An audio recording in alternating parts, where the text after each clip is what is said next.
What am I doing?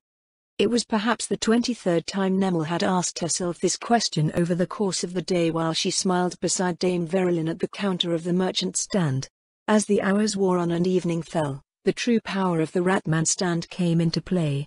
What had started out as a slightly upscale merchant stand gained in luster until Nemel could only compare it to the outlet of a high-profile atelier in our winter. At the center of the tasteful displays glittering softly under magical lighting stood Dame Verilyn, who tirelessly interacted with the seemingly endless flow of customers. The dragon-turned-elf was now an elf-turned-human, or something like that. This human form had, at least in Nemel's humble estimation, 3 times the impact as her elven one. People that weren't even prospective customers crowded around, waiting for the chance to speak with the enchanting woman running the merchant stand. For Dame Verilyn's part, she didn't care that they didn't buy anything. Everyone received a bit of her attention and time, walking away with a bit of happiness.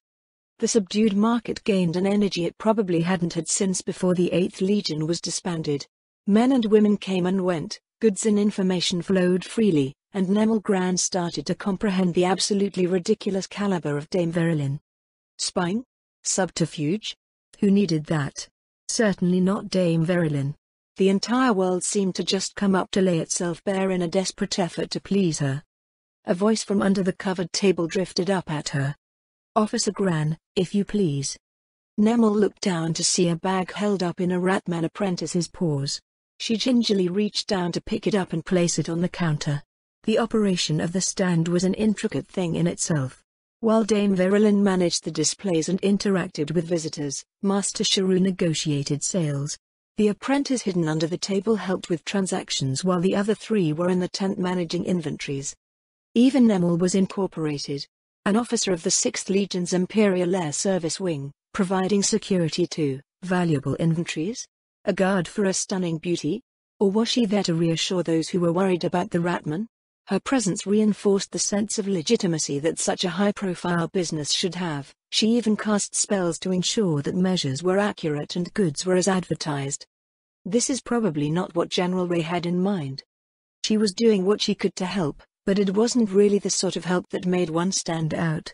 Keeping track of everything that Dame Verilyn did was impossible, and it felt like any extra effort she put in an attempt to assist her would only be an impediment. Nemel wasn't even sure how she would report things. It would be even more boring than a day on patrol without incidents. There was nothing important of note that someone like General Ray would be interested in, no spies or other agents to identify. Rather than that, everyone had effectively become a spy for Dame Verilyn. The range of information that she collected was so broad that Nemel couldn't discern any patterns whatsoever, nor could she remember most of what Dame Verilyn discussed with the stand's visitors. Nemel couldn't even know what the frost dragon had possibly observed, as the dragon's senses were far beyond those of a human. Dame Verilyn had recognized Nemel's face from over 5,000 meters away. As long as she had an unobstructed line of sight, she could read things without anyone at all realizing that she had. The tales of dragons simply didn't do them justice, or perhaps it was simply Nemel who hadn't truly appreciated what was conveyed. Dragons were wise. Dragons were powerful. Dragons were an existence that stood far above mere mortals. The tales did say that, but it felt like no one ever considered what it actually meant. To most, Nemel included, it was all shoved aside to make room for the image of a monstrous threat to be vanquished or avoided. Dragons were simply unfair. And why did people always think that they were always elsewhere? Looking over at Dame Verilyn, Nemel wondered if there wasn't one living cozily in our winter unbeknownst to all of its neighbors. Late in the evening, Master Shrew decided that they had done enough for the day. As Nemel helped to put everything away, a wave of dizziness overcame her. Someone steadied her from behind, lifting the heavy crate she was carrying smoothly from her hands. "Officer Gran," Dame Verilyn said, "are you all right?" Thank you. I'm just feeling a bit lightheaded. I don't recall you eating anything since you arrived at the inn last night." She was right. Swept away by events beyond her control and desperately trying to figure things out, she hadn't eaten anything since the baked potato in our winter. "Shall we go somewhere for dinner? I can head over to the garrison for some." No, she should avoid the garrison. General Ray might have left further instructions for her or left demands for a report with the office. She needed to minimize his influence and personally appeal to Dame Verilyn. Nemel nodded silently and she left the plaza with Dame Verilyn, one arm in hers. Can you still use your invisibility item? We're hiding ourselves again? I prefer to avoid complications if possible. What complications? They could have been anything from being approached due to her appearance to evading Imperial intelligence or some powerful, unknown enemies. She didn't know what could possibly threaten Dame Verilyn, but the Sorceress Kingdom was a powerful nation that should probably have powerful enemies. Else it would have conquered the entire world by now. They made their way back north towards the central plaza, and Nemel could only be astonished at how Dame Verilyn wound her way through streets with busy people who weren't aware of their presence. One thing about invisibility that its users quickly learned was that, even if people couldn't see them, they could still run into them, usually at full force. If an invisible person didn't watch out for themselves, it wouldn't be strange to get trampled by horses or flattened by carriages. How about some bread? Nemel looked up at the sign of the bakery ahead. That's a bit. She couldn't say it. The bakery was known for being very cheap, but it was also known for using grain from the Sorceress Kingdom. Rather than try to hide this fact to promote sales, it actively flaunted it. The only customers were those who had fallen on the increasingly hard times in Ingelford. Not only did people fear eating cursed food, but purchasing anything from the shop was basically announcing to everyone that they were poor. Dame Verilyn seemed to sense her trepidation and they wordlessly walked by, much to Nemel's relief. In that case, the dragon asked, what about there? Humans place importance in such places, yes? Nemel's eyes widened once she located the establishment that Dame Verilyn was referring to. It wasn't a place that someone with the salary of a junior aerial mage could afford. How about we return to the Angel's Rest? Nemel did her best not to pull away. We can get a good meal and take it back up to our room. You said that you wanted to continue where we left off last night, right? Are you certain?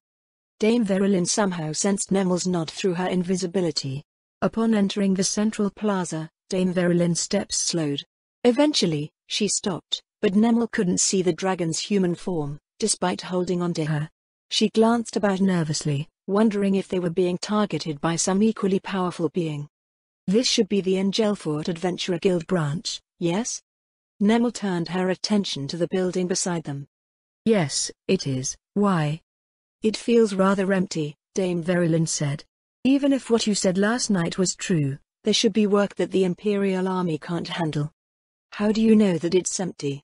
The windows of the Adventurer Guild were shuttered, its door closed. There was nothing to indicate that it had shut down, but it did look rather forlorn. I can sense it from here, Dame Verilyn told her. There appear to be 2 receptionists, 1 person sitting in a back office and 3 fellows drinking around a table. They do not appear to be very happy. Did you want to take a look inside? What was she saying? Dame Verilyn already knew what was going on inside. There is some business that I have with the Empire's Adventurer Guilds. Dame Verilyn started to move again, but this one appears to be a waste of time. Continuing what we were doing last night carries far more benefits. Business with the Adventurer Guild? Come to think of it, the Sorceress Kingdom now had some sort of new Adventurer Guild. An Adventurer Guild for monsters. If human adventurer guilds commissioned their adventurers to hunt monsters, did a monster adventurer guild commission their adventurers to hunt humans? Or maybe she was here on a job to destroy human adventurer guilds or kill a specific adventurer. Or a list of them that had crossed her monster employers in the past. Considering how insanely stealthy and powerful she was, Dame Verilyn was the perfect assassin. She could probably snatch the Emperor right out of his bed and no one would even notice until they were long gone. Back at the Angel's Rest, Dame Verilyn ordered 2 meals. They were the hearty ones that those who performed heavy labor preferred, piled high with roasted potatoes, cured and roasted meats, and rich gravy. Then, the dragon paid for both of them. Wait, Nemel said, I can pay for my own meal. Nemel's hand went to the purse in one of her belt pouches. A sinking feeling filled her as she felt how empty it was. She sent most of her salary to help her family since her basic needs were provided by the army. What was left amounted to pocket money for the occasional indulgence. Expenses surrounding the operation of a noble house, even a minor one, built up quite rapidly. The earnings of arcane casters provided for a more than a comfortable living, but she had more than just herself to support. Everyone in the family had to pitch in to maintain House Gran, or their ventures would collapse and a lot of people would be out of work. You've more than paid for your meal already. I have? You cast 31 cantrips and first-tier spells, plus 4 second-tier spells while helping out with the stall today. I'm not sure what Imperial rates are, but that's 2 silver, 5 copper for the cantrips and first-tier spells alone going by the rates in Urantal. Do you take trade currency? Nemel's pay appeared on the counter. Weren't dragons supposed to be greedy? Aside from that, even if she was released from her usual patrol duties, as an Imperial officer her manas still belonged to the Empire. They went up to their room and, after wrestling with herself for a few moments, she placed the coins on the table between them. I can't accept these, Nemel said. I'm being paid by the Empire to do my job. Well, this isn't my usual job, but I'm still working. If anything, my spells are services being rendered to you by the Imperial Air Service. It's alright if my expenses are being covered, but I can't just pocket the rest. I see, Dame Verilyn said as she settled into her seat. You know, Lady Zaradnik and her friends would like you, I think. Who is Lady Zaradnik? If Dame Verilyn was a knight from the Sorceress Kingdom, was this Lady Zaradnik a noble of the Sorceress Kingdom? A monster noble? Or would that be a lord-type demi-human? She is the Baroness of Zaradnik, Dame Verilyn told her. I believe her territory once went by the name of Warden's Vale, but it is only a small part of her title now. Her land is about as wide and long as the distance between this city and the border. A baroness with that much land, shouldn't she be a countess instead? Unless. Is she a noble from the border? Why yes, are you familiar with them? The Empire has a lot of border lords, Nemel said. They're basically the backbone of the Imperial Army. Almost all of them become commanding officers or captains of elite companies. At least half of the great Imperial knights in every generation of emperors are from border houses. An army full of Lady Zaradniks, Dame Verilyn mused. It's a wonder that the Empire hasn't conquered all of its neighbors with how long it's been around for. Nemel furrowed her brow as she nommed on a roasted potato. Imperial border lords were certainly more powerful than the average legionnaire, but she didn't think they were that strong. Maybe this Lady Zaradnik was a monster, after all. At any rate, Dame Verilyn continued, Lady Zaradnik and her friends are all very, how do you say it, austere when it comes to their duties and business affairs. Dragons always keep their word and pay their debts, but they're a whole other creature entirely. With her stuffed mouth, Nemel could only nod slowly in response. The stories sometimes said things like that. Even the evilest dragon kept their promises and paid their debts. At the same time, repayment could come in an undesirable or even horrific form, so the heroes from the tales had to be very shrewd when dealing with dragons. According to her instructors at the Imperial Air Service, frost dragons were evil, feral and vengeful. Dame Verilyn, however, was gentle, kind and forthright. Nemel couldn't help but like her. Maybe frost dragons weren't all the same, or maybe Dame Verilyn was just a very special frost dragon. Wiping her lips with a napkin, Nemel took a deep breath, steeling her resolve. Dame Verilyn, there is something I need to ask of you. Didn't you say you already worked for the Empire? The Imperial Air Service or whatever? I do, but, how do I put it? I'm no good at this. Though she had a vague idea of how to voice her request, Nemel lacked the eloquence and shrewdness that many of her noble classmates in the academy possessed. Her entire family was like that. They were wizards whose aristocratic traditions helped them stay out of problematic politics and intrigue. Members of House Gran knew how to navigate their own little ship on the currents of imperial affairs and didn't go out of their way to look for trouble. Except for a blissfully ignorant young member who had stupidly joined the Imperial Air Service. Is your current arrangement unsatisfactory? Dame Verilyn pressed her. According to my information, the Empire ensures that their talented citizens are adequately compensated. They do, Nemel replied. As long as there is demand for a position, those who fill it are fairly compensated. It's more stable working for the Empire than it is working for the private sector, too. Highly talented people can even be granted titles and the lands that go along with them. Then your ambitions exceed what the Empire can provide you with. No, it's just, I don't. She didn't want to say it plainly. It would make her sound incompetent. Or maybe she would seem a coward and an ingrate. She would be admitting to weaknesses that others would surely pounce upon, a deadly vulnerability in the eyes of those who tread the corridors of power. Nemel twisted around to look at the shuttered window, then back forward to the closed door. It probably hadn't been long enough for other agents from our winter to have rushed over, but she couldn't be sure. Maybe some local ones were watching them right now, waiting for the chance to snatch the seat that she currently occupied. "Is something the matter?" Dame Verilyn asked. "Is there anyone nearby who might be observing us?" Dame Verilyn fell silent for several moments. She didn't look around as Nemel had. "Not that I can tell," the frost dragon in elf form said. "The other rooms are empty, aside from a fellow on the second floor that has a very odd snore. There is no one on the roof or anywhere near our window. I can't guarantee the absence of observation through divination spells and effects, but I am protected from them." "I see. In that case, do you mind if I cast a few spells?" The dragon replied with a silent nod and started to chug down her beer, creating a strange dichotomy with her refined appearance. Nemel stood up and brought to mind spells that she had not used in a long while. "Detect Locate." She paused for a moment to see if there was a reaction to the spell. There didn't appear to be any magical sensors from divination spells in the area. Unless they were using Counter-Detect to prevent detection. Counter-Detect. Silence. Darkness. She cast fields around the room that blocked external observation. Counter-Detect would prevent careless people from realizing that they had been detected by Detect Locate. They were all spells to ensure privacy in the dealings of House Grant's members, taught to them once they were able to cast the appropriate tier of magic. It was supposedly enough to deter any but the most intrusive attempts at spying. Releasing a breath, Nemel sat back down. Though she had taken the appropriate measures, the fact that she resorted to using them just unsettled her further.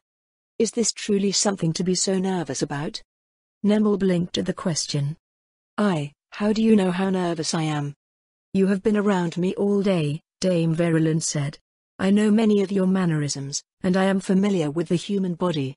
Your breathing, your heartbeat, the movements of your body, all of the scents you emit, they give away more than you think." She could sense all of that? Nemel resisted the urge to cover herself. It wouldn't work, anyway. She was basically more than naked in Dame Verilyn's perception no matter what she did. Her instructors at the military academy mentioned that, beyond the considerable potency of their regular senses, dragons had blind sight. Vibrations and currents in the air and ground, scents and changes in temperature, dragons had exceptional senses that combined to create a sort of supersense. Even magic like invisibility didn't work against it, only those with extraordinary concealment skills could get close to a dragon without being noticed. "How do you deal with everything that goes on around you?" Nemel asked. "It's normal." Dame Verilyn tilted her head curiously. "Now, what is it that merits such measures?" "I need your protection. That's why I asked if I could work for you. By becoming yours, I hoped you could at least keep me safe." Yes. Lady Zaradnik always takes good care of her subordinates and insists that I should do the same, but are your circumstances really so dire that you require the protection of a frost dragon? Nemel shifted uncomfortably under Dame Verilyn's scrutiny. She was in no immediate danger, but she would get in trouble eventually. Asking for help against some unspecified thing that would probably happen was difficult. Even if she acted according to General Ray's wishes, General Ray's enemies would act against her. Without allies, influence or any notable personal power, arriving first was akin to being stuck on top of a boulder and trying to fend off a swarm of trolls with a silk slipper. Other people in the Empire, powerful people, are going to come to try and ingratiate themselves with you. That doesn't sound so bad, from my perspective. It is from mine, Nemel said tearfully. I'm basically a nobody. Being a junior officer in the Imperial Air Service isn't even worth a dried-up potato peel when it comes to the games of power people play in the Empire. Even being the daughter of a baron doesn't mean anything. You need money and power and powerful allies. I don't have any of that. You're the only powerful person I know who might care to help me. Weren't you sent to me by the Imperial Air Service? That should mean that anyone that crosses you makes an enemy of the Empire, yes? Maybe some countries are like that, Nemel said, but not the Empire when it comes to things like this. I was given orders by the commander my unit reports to, General Ray, so technically I am here under official orders. In reality, I'm here by his personal orders as his bid to get you onto his side, or something like that. I'm supposed to be ensuring that you do, but agents sent by other people for the same reason are bound to appear soon. She sighed after everything spilt forth. It probably sounded like whining or begging. Actually, it was. Dame Verilyn munched away at her meal, washing it down with another quaff of her mug. As far as I've heard, she said, the Empire is mostly terrified of the Sorceress Kingdom. Are you saying that this isn't the case? Oh, it is, Nemel replied. But at the same time, all of these powerful people have survived to thrive under the current Emperor. The Empire has been working the problems out of its system for generations. Emperor Jurkaniv just knocked over all the dominoes that had been set up. Now, all that's left are people who are talented, cunning, ambitious, powerful or some combination of that. The powerful and talented can fend everyone else off if they're in a high position, but I'm not powerful or talented or in a high position. And what do they hope to gain by sending these people to me? Favor. A good word. The recognition of important people in the Sorcerer's Kingdom. The Sorcerer's Kingdom can tell the Empire to do anything they want, so even the Emperor can't do anything about it once they've made strong allies on the other side. Dame Verilyn scraped the remainder of her meal straight off of its plate into her mouth.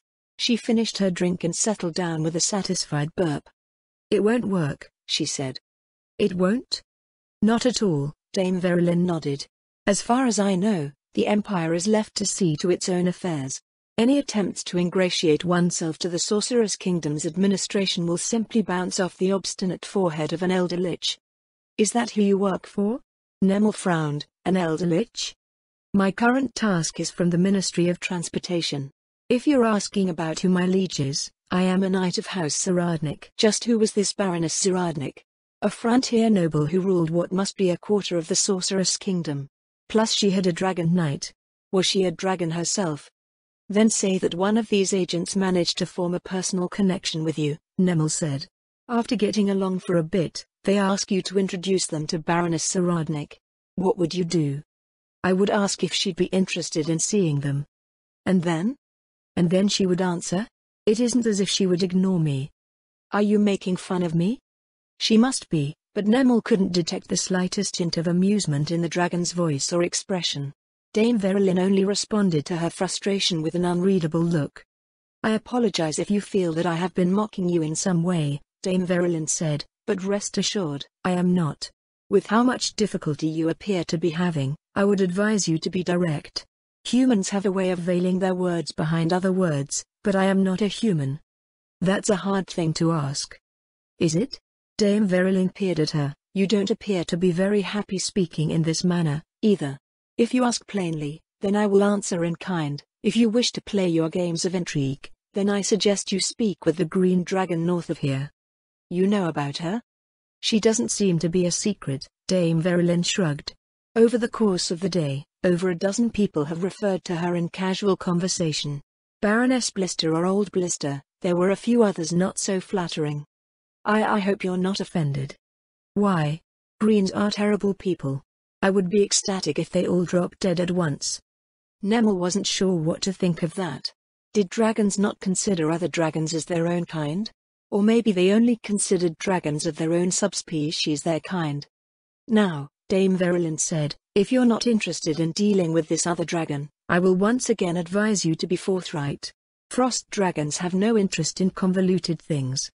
I don't want to get in trouble. Most sensible people don't. What do I need to do to receive your protection? Protection? Do you wish to become my pet? Pet? If not, how about my vassal? Vassal? Was that good? She hadn't expected it to go in that direction. The Sorceress Kingdom had adopted the laws of Reistais, so that meant she would be a vassal, wouldn't it? Across from her, Dame Verilyn pouted. I figured I'd at least ask, she said. It seems that I never have any luck finding them. What do you need vassals for? Managing my land, mostly. You'd get to pay me taxes too, of course. Nemel laughed politely. It sounded like a joke that a stuffy old nobleman would make. Dame Verilyn fixed her with a stare.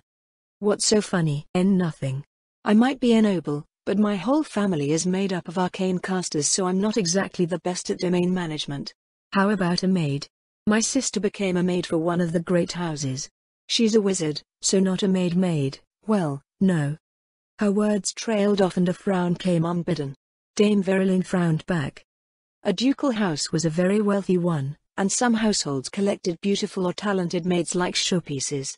No, that wasn't quite correct. Any house that could afford her would do so as a matter of prestige.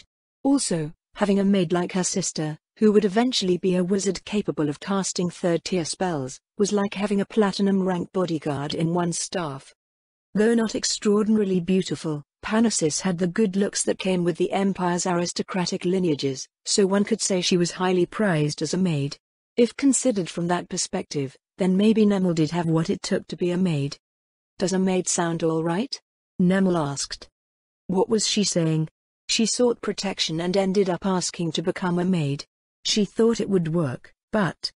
Lady Zaradnik pays her maids a salary, Dame Verilyn answered. That is the opposite of paying taxes. Can't you do something taxable? You appear to savor potatoes. How about a potato farm? I have land enough along the riverfront for 10 villages worth of potato farms. Were potatoes the answer, after all? She had no idea that they could sound so powerful. House Gran had 10 villages in their little barony. The idea that Nemel might have as many villages as her family made her head spin. Maybe. 10 potatoes sounds good. Excellent, Dame Verilyn smiled.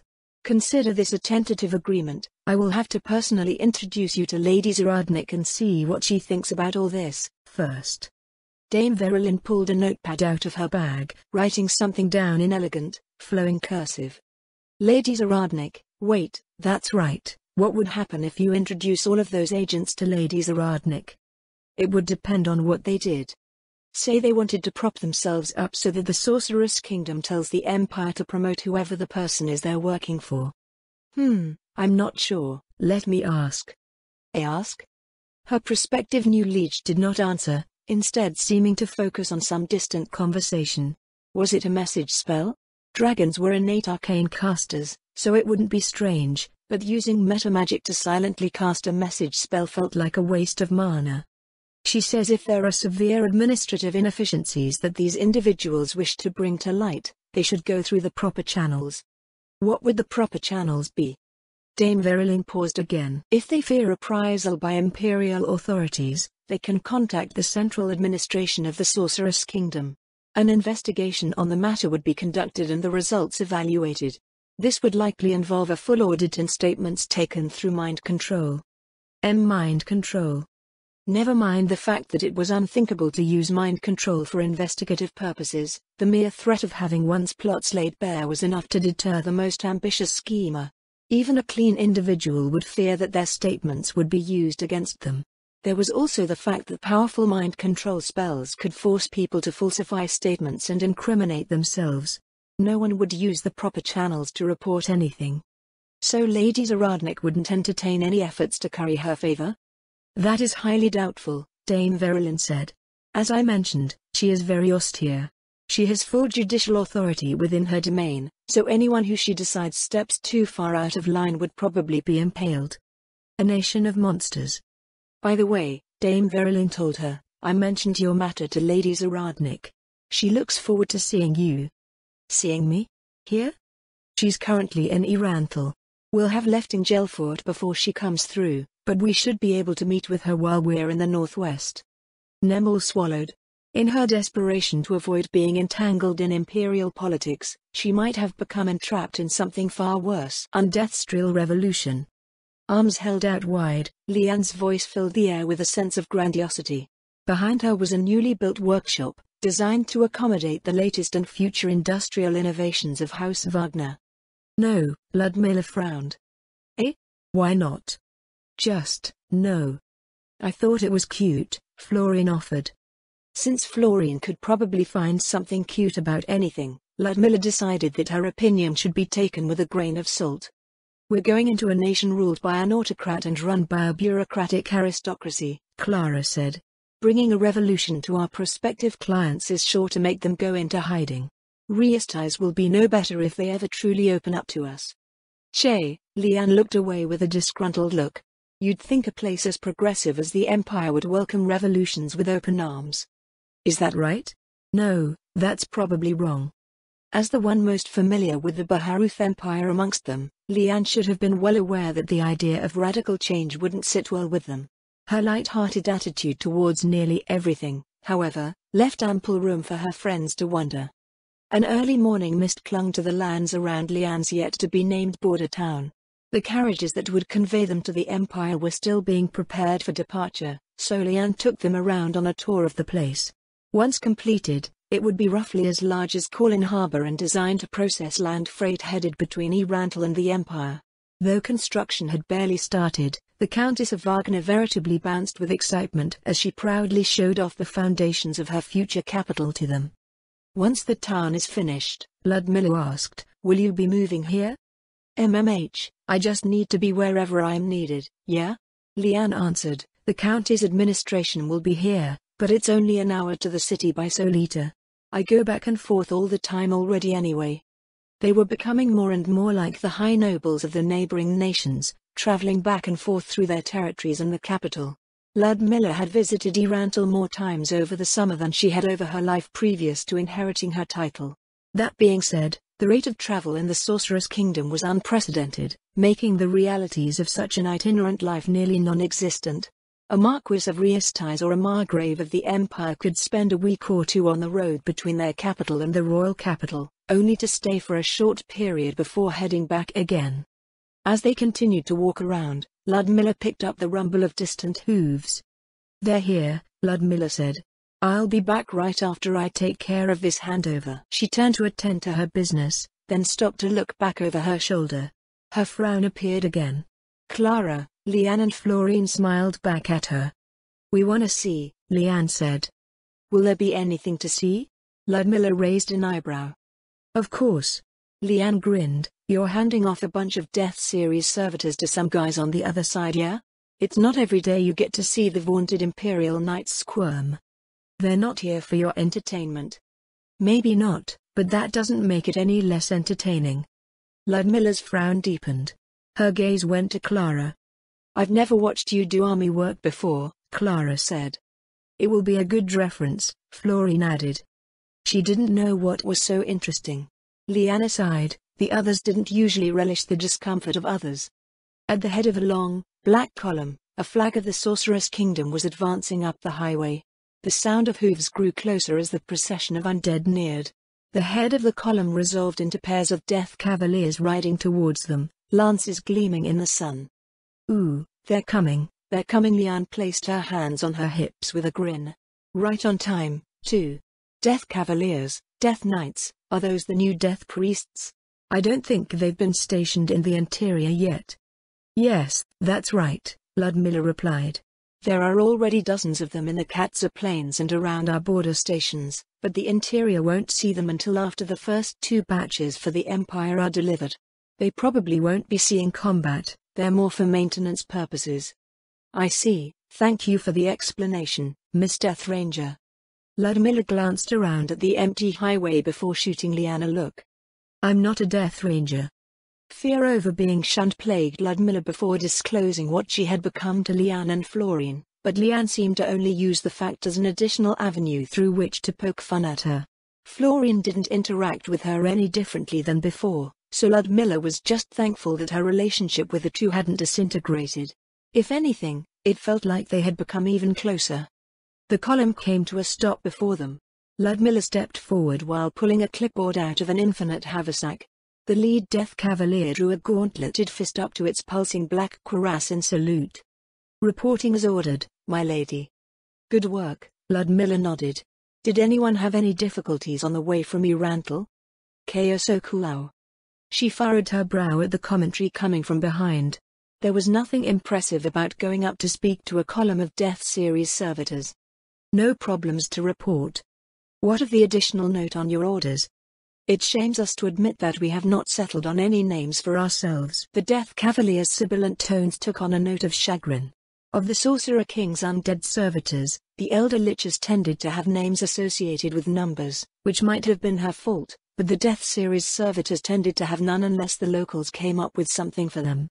Ludmilla thought it rather impersonal to have people address them according to their species.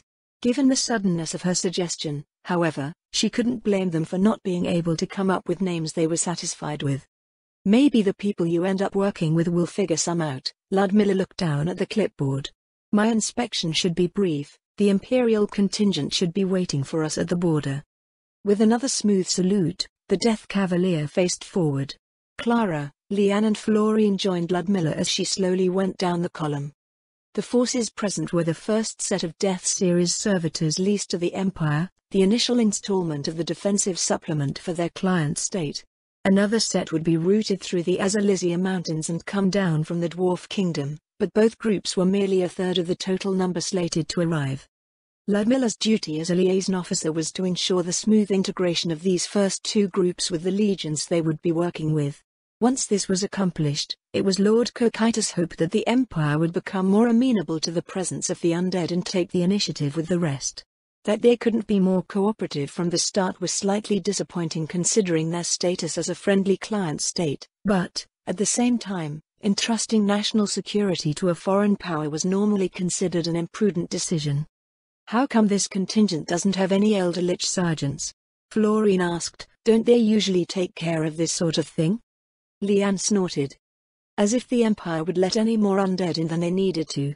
There were probably 40 different factions screaming about this. "Isn't the Emperor supposed to be an absolute sovereign?" Ludmilla reached out to straighten a harness on one of the mounts. "I thought that was what his epithet was all about." "Oh yeah," Leanne rolled her eyes. "He got all purge happy right up to the point where he thought, oh wait, I need these people to run my country. I bet he's been up to his eyeballs in paperwork until recently." "He was probably a bit too ambitious," Clara said, "but this is in hindsight, yes? At the point that he decided to go through with his decision, it may have seemed like the best opportunity to address certain problems."